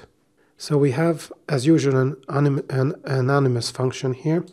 It has two parameters, the data and the actions. Now, the data parameter is not important for us, but the actions parameter is very, very, very important, because what we have to do is to call return actions order capture. So we are capturing the funds, and there is a then handler again, and it has an anonymous function again, and we have a details parameter in it. And this details parameter at this point is going to be an object basically that has information on our transaction. And I don't want to rush ahead again, but I will show you that this is how we will get the ID of the transaction that will be shown on our PayPal dashboard, and we will save this transaction ID into our database as well. So this is why we need this details parameter or details object. So in the OnApproved, we are capturing the order, so the order that was created here, and after that we have this then handler, and then we have our code here. So everything that we want to do after the funds are captured. We're going to show a model for the customer. So the customer knows that, okay, everything was fine, but the payment is still being processed, or there are some processes that we are still running. And then the next 3 lines essentially is about loading data into a form that we are going to submit after a successful payment, so we can give access to the customer to the course, and of course we can save the data of the order. Let's go to the checkout blade file, and if PayPal is enabled, PayPal, yes, if PayPal Smart is enabled, then we have obviously this part of the code, or will be shown in the front end, and you can see that there is a form here. Earlier I talked about this, so we have a form, and the route is checkout.fulfill.order. This is a post route, or actually we are posting obviously to this route, and we have all these hidden input elements here. They are empty until a successful payment is made, and then we are going to load data to these input fields, and then we will post all this data to this route, and then the access will be given to the customer to the course, and the order will be created as well. Just pay attention that every ID ends with underscore PayPal. So every ID of every hidden input field, this will be important, and I will tell you why just in a few minutes. But as you can see, we are saving the contact info and the billing address, the first name, last name, phone, street, apartment, and so on and so on. And we also save the transaction ID, the PayPal transaction ID, and we will also save the total that the customer paid. Let's go to the actual checkout, so you will see where this form is. So I press F12, and it should be somewhere here. Where is the form? Ah, yes, this is the form. So you see that we are posting to checkout/fulfill/order, and these are all our fields that we will post. So far they are empty, but they will be loaded with the correct data after a successful payment. So let's get back to the code actually. So we are getting the hidden input with the ID of course PayPal, and the value will be this course ID. So we are using the blade helper to echo out the course ID. And based on this ID, we are going to give access to the customer to the course. And we also have a transaction PayPal hidden input field. So this is the ID of that hidden input field, transaction PayPal. And as I mentioned, we get this details object here. in this then handler, and this is how we can get the transaction ID from this details object. It's a bit complicated, I think, but still, we want to get the ID that you will see on the dashboard, on your merchant dashboard, so to say. So we will be able to identify the purchase of the customer in our backend. Then we call the append payment data function, and the two parameters or arguments that we will pass is the basic form PayPal, so our form data based on which we validated. And don't forget that this form data at this point has all the information for the validation. And we also pass this string underscore PayPal. I told you to notice that every field in our form ended with underscore PayPal. And as you might guess, then this is why we pass this underscore PayPal string to our append payment data function. So let's see what this append payment data function actually does. And this will be in the checkout.js. It's here, okay. So we have this argument or parameter, complete form data. So at this point, this is our form data with the info for contact, for the customer's contact and the customer's billing address, and also we will have the total amount in it. And we have another parameter, the gateway key. This is the underscore PayPal in our case now. And what this append payment data function does is that it will load the first name, the last name of the customer, the phone, and so on and so on. So all the provided data of the customer plus the total amount into the form on our checkout that is so far empty. So let me just show it to you again. So after the function is done, then these hidden inputs will all have values. Let's go back to the code. We are declaring an input names array, and the values are first name, last name, phone, street, and so on and so on. So if you've been attentive, then you see that these values in our array correspond to the keys from our form data. We use the append basic data function to append data to our form data, and as you can see, the key here is first name, last name. We have a phone key, a street key, a total key, and so on and so on. Now let's go back to the append payment data function.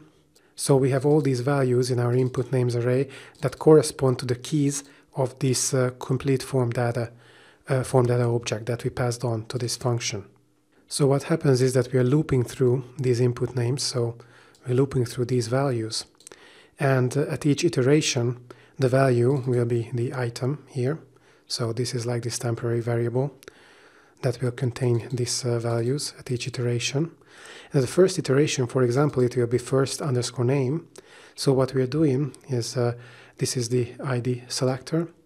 Then we are concatenating first underscore name to it, and we are also concatenating this gateway key parameter, which is underscore PayPal in this case. So here we are getting the hidden inputs element with the ID of first underscore name underscore PayPal. And we are setting its value here, and to set the value, we are taking our form data, which contains the first name that the customer provided, and we are calling the get method on it, and we are passing the item to it. Don't forget that the item in the first iteration is the first underscore name value, so we will get the value under the key first underscore name in our complete form data. Let's go to our checkout, and here you see that the first name is John. And after we finish, let's imagine that we finished the payment, and we are here at loading all the data to this form. So before we validated, we saved this first name John under the key first underscore name into our form data. Then we validated based on our form data object. Everything was fine. Then the customer paid, but our form data object still contains the first name value, so the value John under the key first underscore name. So when we are iterating through these input names, and the first iteration will be first name, then what is going to happen is that we will find the element with the ID first name underscore PayPal, this, and the value will be taken from the form data. So we are getting the value for the key first underscore name. And obviously in the second iteration, we will have last name as the item. So we are taking the hidden input element with the ID of last underscore name plus underscore PayPal, which will be this. And our form data contains the last name that the customer provided under the key last name. I'm not going to go through all the values in this array, but I hope you get the idea. So if we go back to our template, after we are finished with these 3 lines of code, then our form here is fully loaded with the relevant data. Let's go back to the code. Yep, and then there is a variable PayPal form, and this PayPal form is basically we are just getting this payment form PayPal Smart form. So the form with the ID of payment form PayPal Smart, and this is it actually, obviously. So we have this form, and I just have to pull this a bit. Yeah, so the ID is payment form PayPal Smart. So now we are getting all this, and we are submitting this form. And in the next video, we will see what happens when we submit this form. So what our controller will do with all this information. And you might wonder why we do it like this. So why we have this form and why we load the form data and then submit it and so on and so on. And the reason is consistency. So if you have watched the Braintree and the Stripe sections, you could see that this is the same logic that we follow. So at the we submit a form, and then we create the order for the customer in our backend, and basically this is the reason why we have it also in our PayPal integration. So next we will see how the order is created, or how we save all the data and how we give access to the customer to the course after the payment was received, so after the payment was successful.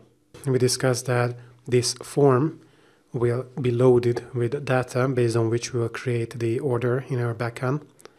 And this form points to checkout/fulfill/order. So let's go to our web.php file and check where this route will point us. So this is a post route, checkout fulfill order, and the fulfill order method of the checkout controller is going to take care of this request. So let's go to this fulfill order method, and yeah, you're right here.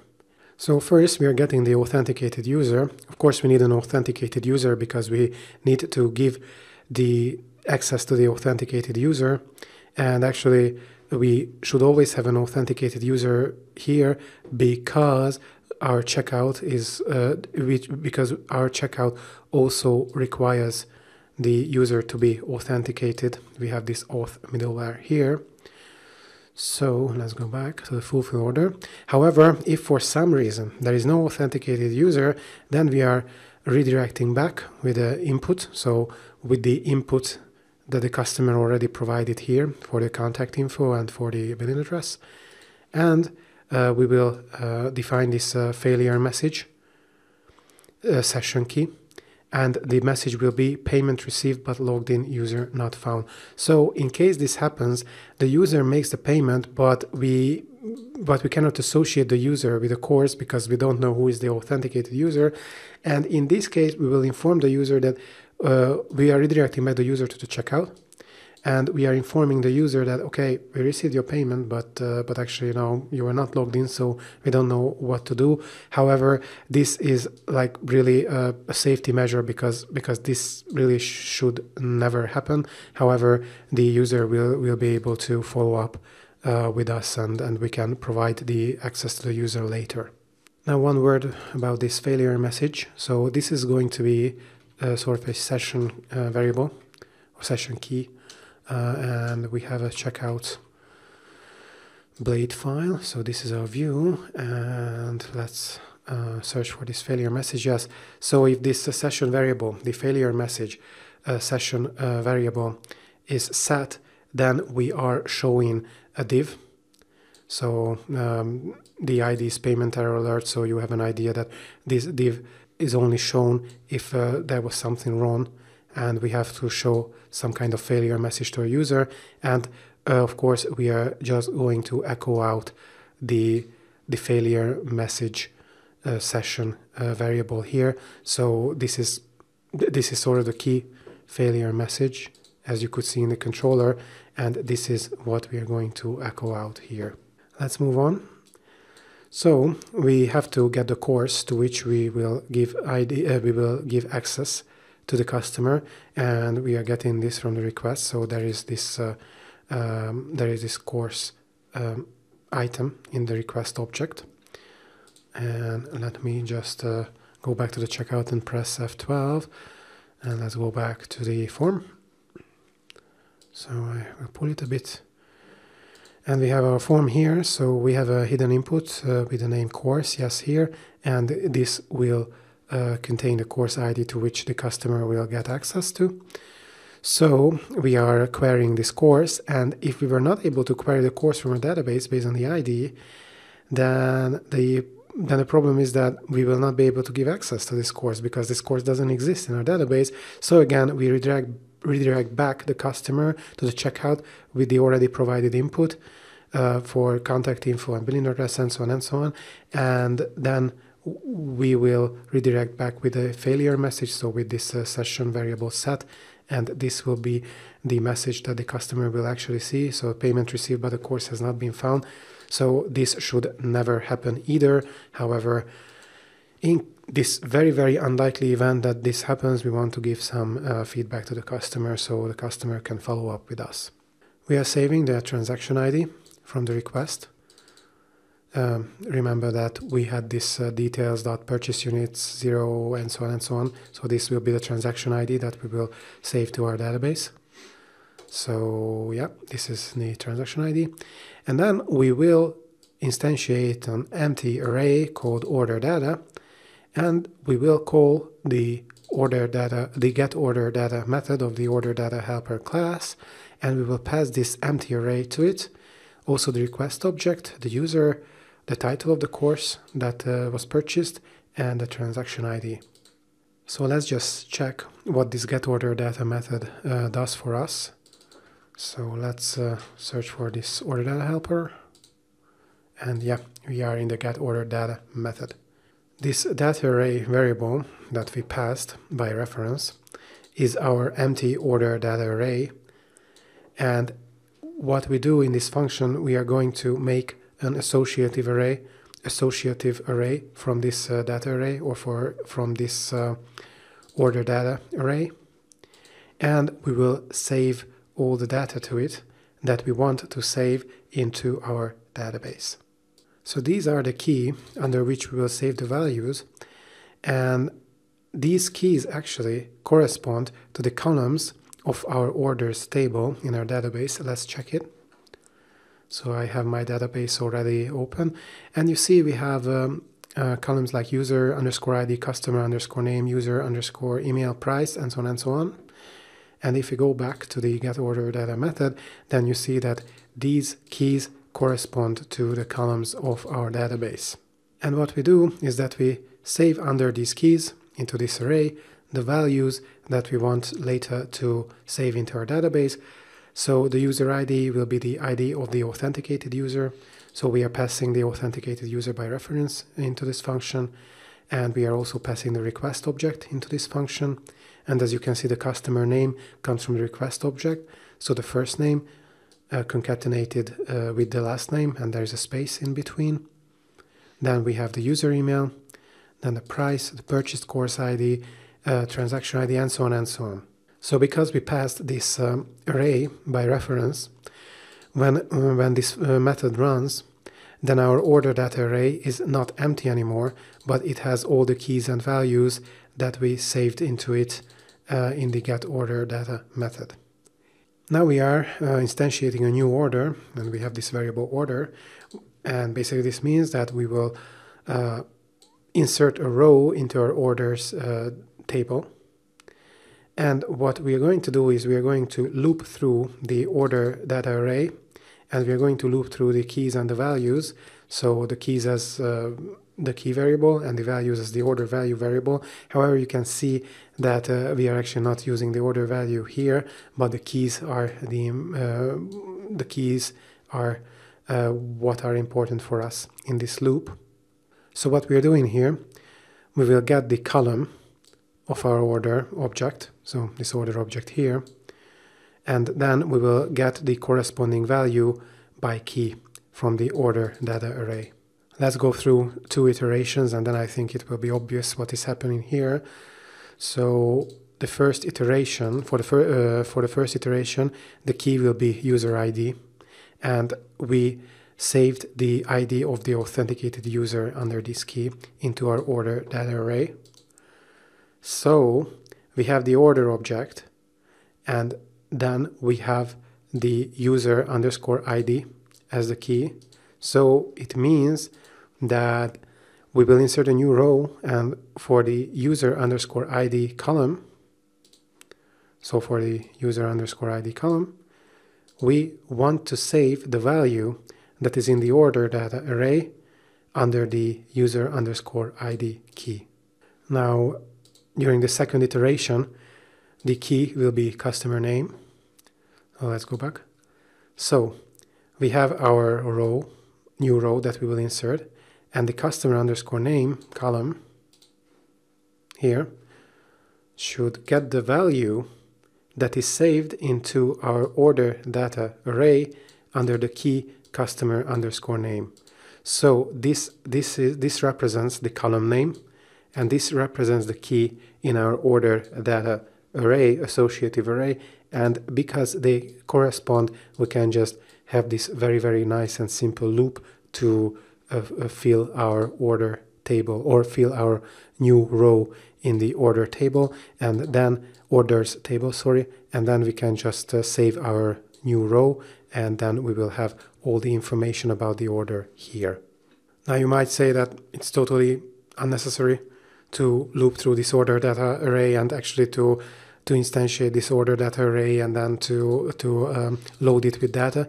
And you're right, so we can just instantiate this order variable, and then we can just save the data into this order variable like we do it here, but then we will not have this middleman, this data array or this order data array. And you're completely right that we don't need this middleman. However, I just wanted to show you a bit more complicated way of achieving the same thing with this order data array.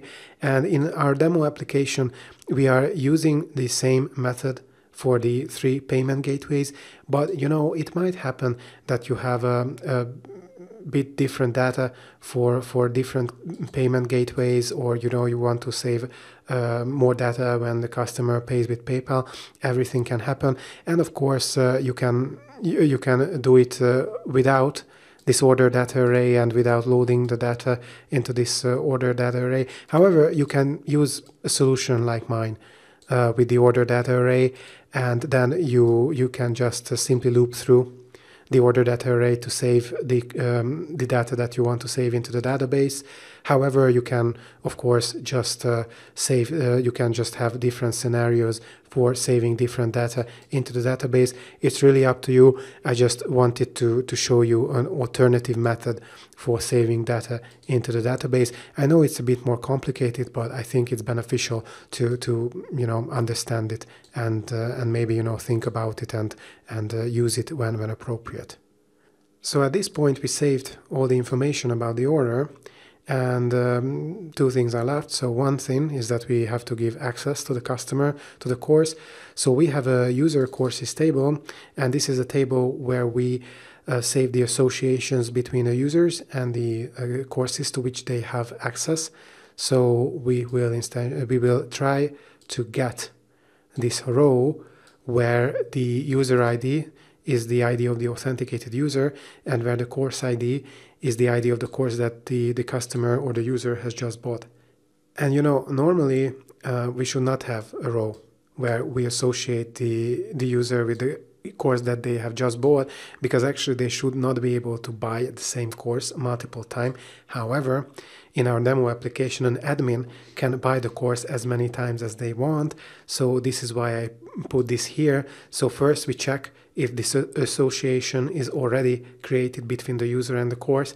If not, so if nothing is returned by this line, then, or null is returned by this line, then we are inserting a new row into our database. So we instantiate a new user course object, and the user ID will be the ID of the authenticated user, so the customer, and the course ID will be the ID of the course that has just been bought. And of course, we are saving this row into the database, so the user will have access to this course after the payment. And of course, the very, very last thing that we have to do is to redirect the user to a thanks page. So the user will see that, okay, everything is fine. The payment was successful. I should get access to the course. So they will have this positive feedback. And I think the very, very last thing that I want to show you is a successful payment. So you will see what gets into the database and how we handle a successful payment. So let's go back to the checkout page. I will just close this developer tools and refresh the checkout page quickly. Let's fill in the dummy info and let's pay with PayPal. So I have to click on this checkbox. Okay, I have the iframe. As you see, the fields are disabled. I have to log in. After I log in, the order will be created. Yeah, the order is created. You see that we are going to pay $555.55 US. Then I click on Pay Now, and if everything is fine, then we are going to get into the OnApprove event, and there will be a model shown. Yes, this is the model. It was shown for like 2 seconds maybe, but it was this part of the code, so showing the processing model. And after, this form was loaded with data, and then the form was submitted, and then we arrived into the fulfill order method of the checkout controller. And after everything was saved into the database, we were redirected to the thanks route. And this is the thanks route. We got this order confirmation route. So thank you for your purchase. And if I go to the dashboard, I see that, yeah, indeed, I bought this German intermediate course for $555.55. And if I go to my orders table, then I see that, yeah, this is the new order. So John Ruth made this order and everything was saved correctly into the database. And there is this transaction ID. So this is the PayPal transaction ID. And you might wonder where you can find this in your PayPal dashboard. And I think it is definitely harder to find than it should be. So I will show you where you see the exact same transaction ID. First, we have to go to our Sandbox account. Okay, my session expired, so I have to log back in. So I will log back in to my developer dashboard. And of course, I have to confirm that it's me. So I received a text message or, code to my phone, and I have to put that in. And hopefully I will be able to get in. Good. So I finally was able to log into my Sandbox dashboard, and I have, 3 accounts here. Now I made the purchase with this personal account, so don't forget that you need a personal Sandbox account to make fake purchases. And this is the business account that actually got the money. So in order for me to see if I really got the money, I will have to log into the dashboard of this Sandbox business account, and I will need the details for this account. So this is what you will need: the email address and the password. So you might have changed your password, or you might have a system generated password, and whatever you have, you just need the password and the email to log in. However, it's not that simple to find where to log in, but of course I will show you. So you need to log into sandbox.paypal.com. So I put my Sandbox business credentials here, my email and my password. Let's hope that I can log in and show you the transaction. Okay, Seems promising. Okay, and here is my dashboard. And there are some notifications like recent activity, and yeah, indeed, this is the payment that I received. So I received it from John Doe, and I'm John Doe in this business account as well, and I'm John Doe in the personal account, so this should not confuse you. However, let's just check this payment from John Doe. Transaction details, and as you can see that there is a transaction ID like 7V83 and the end is 602U, and this should correspond to this transaction ID in the database. And yes, indeed, this is 7V83 and 602U. So we were able to save the transaction details correctly, and in your dashboard you will see which transaction belongs to which transaction in your backend. So it seems that our PayPal integration is good and we can start receiving money.